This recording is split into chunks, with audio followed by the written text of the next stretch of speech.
안녕하세요. 사랑하는 성도님, 영혼의 샘을 은혜의 자리에 오심을 축복합니다. 능력의 주님이 우리와 함께 하십니다. 우리와 함께 하시는 주님을 찬양합니다. 기도합시다. 주님의 크신 사랑, 그 은혜 감사드립니다.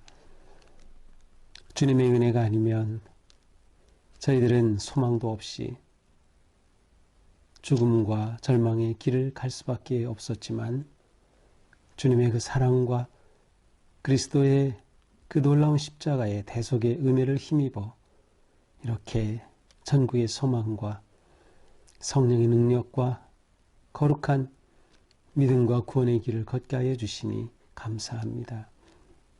오늘도 주님의 말씀 앞에 서서 주님 주시는 음성에 귀를 기울입니다. 우리의 마음을 열어주시고 깨우쳐 주시고 그 말씀 마음에 새길 수 있도록 말씀으로 세워지고 말씀으로 주님께 영광 돌리는 삶 되도록 인도하여 주시옵소서. 예수님 이름으로 기도합니다. 아멘. 오늘 말씀은 신명기 11장 18절부터 32절입니다. 이러므로 너희는 나의 이 말을 너희의 마음과 뜻에 두고 또 그것을 너희 손목에 매어 기호를 삼고 너희 미간에 붙여 표를 삼으며 또 그것을 너희 자녀에게 가르치며 집에 앉아 있을 때든지 길을 갈 때든지 누워 있을 때든지 일어날 때든지 이 말씀을 강론하고 또 내 집 문설주와 바깥 문에 기록하라. 그리하면 여호와께서 너희 조상들에게 주리라고 맹세하신 땅에서 너희의 날과 너희의 자녀의 날이 많아서 하늘이 땅을 덮는 날과 같으리라. 너희가 만일 내가 너희에게 명하는 이 모든 명령을 잘 지켜 행하여 너희 하나님 여호와를 사랑하고 그의 모든 도를 행하여 그에게 의지하면 여호와께서 그 모든 나라 백성을 너희 앞에서 다 쫓아내실 것이라. 너희가 너희보다 강대한 나라들을 차지할 것인즉 너희의 발바닥으로 밟는 곳은 다 너희의 소유가 되리니 너희의 경계는 곧 광야에서부터 레바논까지와 유브라데 강에서부터 서해까지라. 너희 하나님 여호와께서 너희에게 말씀하신 대로 너희가 밟는 모든 땅 사람들에게 너희를 두려워하고 무서워하리니 너희를 능히 당할 사람이 없으리라. 내가 오늘 복과 저주를 너희 앞에 두나니 너희가 만일 내가 오늘 너희에게 명하는 너희 하나님 여호와의 명령을 들으면 복이 될 것이요 너희가 만일 내가 오늘 너희에게 명령하는 도에서 돌이켜 떠나 너희의 하나님 여호와의 명령을 듣지 아니하고 본래 알지 못하던 다른 신들을 따르면 저주를 받으리라. 내 하나님 여호와께서 네가 가서 차지할 땅으로 너를 인도하여 들이실 때에 너는 그리심산에서 축복을 선포하고 에발산에서 저주를 선포하라. 이 두 산은 요단강 저쪽 곧 해지는 쪽으로 가는 길 뒤 길갈 맞은편 모래 상수리나무 곁의 아라바에 거주하는 가나안 족속의 땅에 있지 아니하냐. 너희가 요단을 건너 너희 하나님 여호와께서 너희에게 주시는 땅에 들어가서 그 땅을 차지하려 하나니 반드시 그것을 차지하여 거기 거주할지니라. 내가 오늘 너희 앞에 베푸는 모든 규례와 법도를 너희는 지켜 행할지니라. 아멘. 자, 어제 본문에서는 이 모세를 통하여서 이스라엘 백성들은 여호와를 사랑할 것, 그래서 하나님이 주시는 규례와 법도 책무 잘 지켜 행하라 하는 것과 그리고 이제 하나님께서 약속하신 그 땅에 들어가면 그 땅이 어떠할지 그리고 하나님께 순종하면 하나님께서 그들에게 비를 내려주시고 안정과 평화와 풍요의 삶을 열어주실 것을 말씀해 주셨습니다. 자, 이제 오늘 말씀은 정말 이스라엘 백성들이 이렇게 여호와의 말씀을 기억하고 그 역사를 기억하고 그리고 이 말씀을 지켜 행할 수 있도록 어떻게 해야 할지 그리고 이제 어제 본문에서는 너희가 경험한 것 아직 다음 세대는 경험하지 못한 것들을 그 하나님의 역사를 말했지만 이제는 다음 세대에게까지 믿음을 계승하고 전수해야 할 것에 관해서 말씀하고 있습니다. 18절부터 보죠. 이러므로 너희는 나의 이 말을 너희의 마음과 뜻에 두고 마음과 뜻이라고 하는 단어는 우리 아주 그 뼛속 깊이라는 그런 의미가 있어요. 그러니까 우리 마음과 아주 내 속에 뼛속 깊이까지 말씀을 새기라고 하는 그런 뜻이죠. 그리고 너희 손목에 매어. 손목에도 매고 또 어디에도 미간에도 붙여. 미간은 이마죠. 눈썹 사이에 미간에 붙여라. 그러니까 실제로 이스라엘 백성들은 지금 너희 손목에 매고 미간에 붙입니다. 여기에 붙이는 것은 바로 우리가 이미 봤어요. 신명기 6장 4절부터 9절에 보면 쉐마가 나오는데 바로 그 말씀을 기록된 그러한 경문이라고도 하죠. 그 경문을 손목에 매고 이마에 붙이고 또 어떻게 합니까? 그것을 20절에 보니까 문설주와 바깥문에 기록하라. 그래서 실제로 이 기록한 말씀을 조그만 그러한 그 상자 같은 곳에 담아서 붙이죠. 그것을 이제 메두자라고 하죠. 여기 나오는 19절, 20절 너희 자녀에게 가르치고 집에 앉아 있을 때나 길을 갈 때, 누워 있을 때, 일어날 때 이 말씀을 강론하라. 강론하라는 것은 가르치라는 뜻이에요. 그러니까 가르치라는 말이 반복되어서 강조된 그러한 문장이죠. 이것도 역시 똑같이 쉐마라고 하는 신명기 6장 7절에서 9절의 말씀이 똑같이 기록되어 있어요. 그래서 다시 그 신명기 6장으로 가서 보면 이렇게 되죠. 이스라엘아 들으라. 우리 하나님 여호와는 오직 유일한 여호와시니 너는 마음을 다하고 뜻을 다하고 힘을 다하여 네 하나님 여호와를 사랑하라.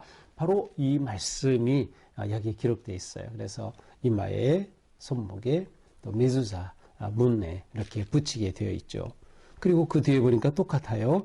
자녀에게 부지런히 가르쳐라. 집에 앉았을 때, 길을 갈 때, 누워 있을 때, 일어날 때 강론하라 라고 되어 있습니다.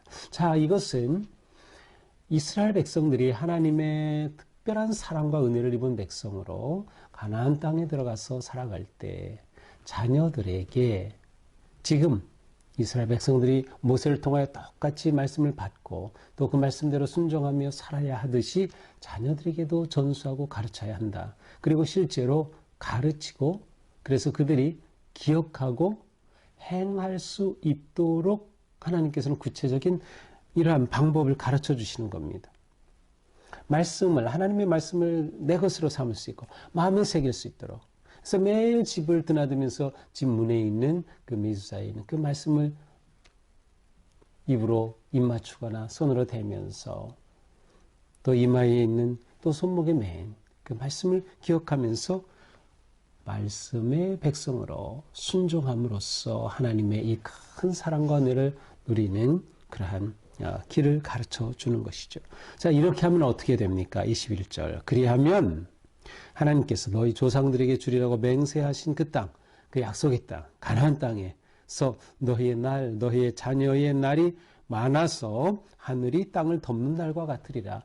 하늘이 땅을 덮는 날, 하늘이 땅을 계속 덮고 있는 그 날까지, 다시 말하면 시간이 존재하는 날까지, 역사가 이어지는 날까지, 끝까지 하나님께서 이렇게 은혜와 복을 주시겠다라고 하는 약속입니다. 그러나 만약 이들이 지키지 않으면 어떻게 됩니까? 이 모든 명령을 지키지 않으면 오히려 하나님의 복이 저주가 되는 거예요. 그러므로 그들은 잘 지켜야만 돼요.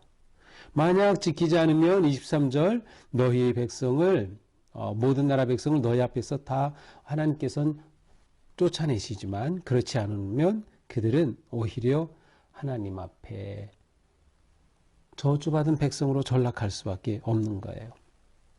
그러므로 그들에게 주신 이 말씀 잘 지켜서 행해야 된다. 22절 보세요. 내가 너에게 명령하는 이 모든 명령 잘 지켜 행하라. 여호와를 사랑하라. 도를 행하라. 그를 의지하라. 이렇게 하면 너희가 그 땅을 차지할 것이다. 그 땅에는 강한 민족이 있어요. 하지만 그 강한 민족이 대수로가 아니에요.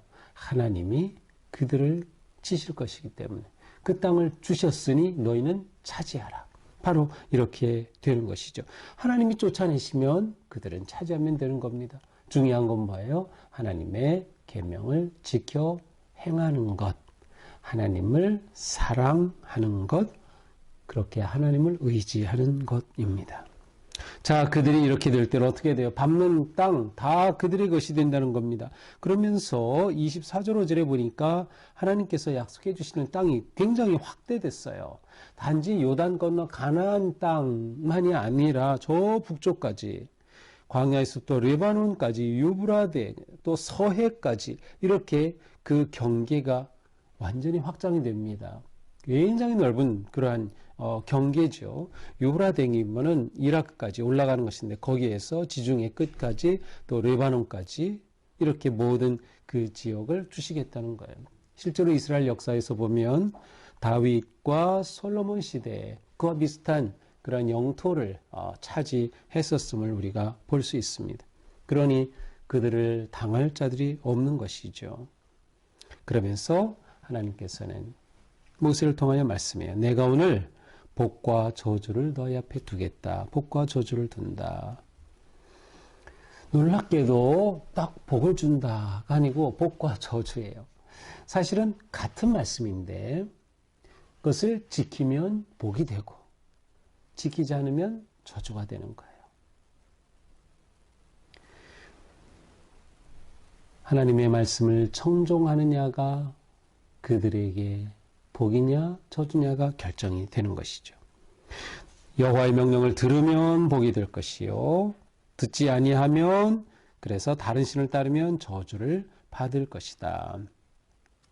자, 그래서 그들에게 말하기를 이제 그 땅에 들어가면은 그 땅에 들어가서 모래 상수리 나무 있는 그 곁 아라바 거주하는 가나안 족속의 땅에 이르게 되면 거기 그리심산 에발산이 있는데 그 산에서 그리심산에서는 축복을 선포하고 에발산에서는 저주를 선포하라 라고 했어요.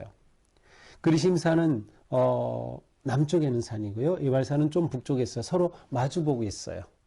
그래서 그리심산과 에발산으로 이스라엘 백성들이 12지파니까 6지파씩 나누어 서서 복을 선포하고 저주를 선포하면서 하나님의 이 복과 저주의 말씀을 새기게 됩니다. 그렇게 하라는 거예요. 실제로 여호수아서 8장에 가서 보면 여호수아는 아이성까지 점령한 후에 그들을 데리고 바로 이곳에 서게 하고 그곳에서 복을 선포하고 저주를 선포하는 그러한 내용이 나옵니다. 실제로 그들이 이 모세의 말 그대로 따랐음을 알 수 있어요. 그리고 그 복과 저주의 내용은 이제 우리가 28장에 가면 자세히 나옵니다. 그리고 그 전 27장에서는 12지파를 어떻게 6지파로 나누었는지 하는 그러한 내용까지도 자세히 나오고 있어요. 우리가 28장 가서 보면 이제 또다시 오늘의 이 말씀이 기억나게 될 것입니다. 자, 이렇게 해서 그들은 서로 들어가서 그곳에서 이렇게 복과 저주의 말씀을 선포하면 새기는 거죠. 복의 백성이 되기를 새기는 거예요. 그래서 하나님의 말씀에 지켜 행함으로 하나님께서 주신 이 약속과 은혜를 누리고 이것이 대대 이어지는 그러한 복된 민족을 꿈꾸게 되는 것이죠. 하나님은 그들에게 이렇게 놀라운 것들을 약속해 주고 계셔요. 그러면서 다시 마지막으로 말씀하죠. 주시는 땅에 들어가서 그 땅을 차지하게 하는 것, 그것이 하나님의 뜻이야. 그러니 너희는 하나님께서 베푸는 규례와 법도를 잘 지켜 행해야 한다라고 오늘 본문을 마무리하고 있습니다. 오늘의 이 말씀을 보면서 복과 저주의 갈림길은 무엇이 결정합니까? 순종이 결정하는 거예요. 복과 갈림길의 저주의 갈림길은 순종이 결정한다. 그러니까 순종이면 복이고 불순종이면 저주가 되는 거예요. 이것을 통해 하나님은 이스라엘 백성들에게 뭐를 열어주시는 거예요? 복의 길을 열어주시는 거예요. 이것이 원래 하나님의 뜻이고 하나님의 소원이고 꿈이에요. 그들에게 복의 길을 열어주시는 거예요. 그래서 이 길을 가도록 너희가 순종해야 된다라고 하는 것을 강조하시는 거죠. 그러므로 그들이 하나님을 경외하고 사랑함으로 순종하게 될 때 하나님이 열어주시는 이 놀라운 복을 받아 누리게 될 것이다. 결국 복이냐 저주냐는 그들에게 달려 있습니다. 하나님은 이미 그들에게 주셨어요. 그것을 그들의 것으로 만드는 것은 그들에게 달려 있는 것이죠. 순종이 복의 길이 된다라는 것을 우리는 기억해야 합니다. 따라서 순종하려면 어떻게 해야 돼요? 하나님의 말씀을 새겨야 됩니다. 이마에도 붙이고 팔목에도 붙일 정도로 하나님의 말씀을 새기고 그 말씀을 잘 따르기를 위해서 자녀에게까지 가르쳐야 돼요. 나만 하나님의 은혜를 누리고 끝날 수 없죠. 하나님이 택하신 민족으로서 자녀에게도, 그러니까 우리에게도 이것이 너무도 중요합니다. 자녀들에게 믿음을 계승하고 하나님의 나라를 계승하며 정말 하나님의 복된 자녀들이 될 수 있도록 우리가 할 수 있는 것 다 해야 돼요. 가르쳐야 돼요. 길을 갈 때든지 누워있을 때든지 일어날 때든지 그들에게 하나님의 말씀을 가르치는 것, 이것이 우리에게는 너무도 중요한 사명입니다. 우리는 이 모든 것에 하나님을 의지해야 한다 하는 것도 기억해야 돼요. 하나님을 의지해야 한다. 하나님은 복과 승리의 근원이 되시기 때문이죠. 그리고 오늘의 말씀을 보면 하나님이 주어입니다. 내가 뭘 하네? 너희는 차지하면 될 것이죠. 그러니까 우리에게 중요한 것은 믿음, 그리고 하나님을 의지하는 것이죠. 우리가 어떻게 하면 이렇게 온전히 법을 지켜 행할 수 있을까요? 순종할 수 있을까요? 핵심은 하나님을 사랑하면 되는 거예요. 하나님을 사랑하는 것. 이것이 모든 계명의 핵심이에요. 그러면 우리는 하나님에 순종하게 되고 따르게 되고 의지하게 되는 것이죠. 오늘 우리의 삶이 하나님의 선하신 인도하심을 따르면서 순종하고 믿음으로 세워지는, 그리고 순종함으로 하나님이 주시는 그 은혜와 복이 우리 삶에 가득한 그러한 하루가 될 수 있기를, 그런 우리의 삶이 이어지기를 주님의 이름으로 축복합니다. 기도합시다. 주님 감사합니다. 오늘의 말씀을 통해서 우리에게 복과 저주의 길이 있음을 보여주셨습니다. 그리고 우리에게 정말 복을 주시려고 귀한 계명을, 율법을, 토라의 말씀을 주셨습니다. 우리가 이 말씀을 순종함으로 하나님이 주시고자 하는 이 놀라운 복을 누리고 얻을 수 있는 우리가 되게 하여 주시옵소서. 우리의 삶이 하루하루 감사와 기쁨으로 하나님을 사랑하는 마음으로 순종하며 주님을 의지할 수 있도록, 오늘도 주님의 은혜 안에 거할 수 있도록 잡아주시옵소서. 예수님 이름으로 기도합니다. 아멘. 네, 오늘도 주님의 사랑 안에서 우리 삶이 더욱 복되고 또 아름다운 하루가 되기를 축복합니다. 사랑합니다.